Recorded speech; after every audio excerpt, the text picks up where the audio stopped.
ఇదిగో తలుపు ఎదురు నిల్చొని తట్టుచు ఉన్నా, తలుపు ఎదురు నిల్చొని తట్టుచు. ఎవడైతే తలుపు తీస్తాడో, ఏ తలుపు?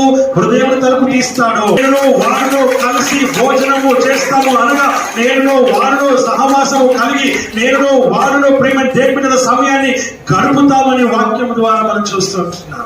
ఏం జయించాలి? ఈ శోధనను జయించాలి, ఈ శాపమును జయించాలి, ఈ పాపమును జయించాలి, చీకటిని జయించాలి, రోగమును జయించాలి, వ్యాధిని జయించాలి, నొప్పిని జయించాలి, రుగ్మతను జయించాలి, బలతను జయించాలి. నీలో ఉన్న ప్రతి విధమైన వాటిని అన్నిటిని కూడా, లోకంలో ఉన్న వాటిని యావత్తు కూడా నీవు జయించాలి. జయించువాడవడో నేను జయించిన తండ్రి సింహాసనం నందు కూర్చుని ఉన్న ప్రకారం జయించు వారిని నేను నా సింహాసనం మీద కూర్చుండనిస్తా. గొర్రెపిల్ల యొక్క సింహాసనం మీద కూర్చుండనిస్తా. ఆ సింహాసనం పైన వారిని ఆశీర్లుగా చేస్తా.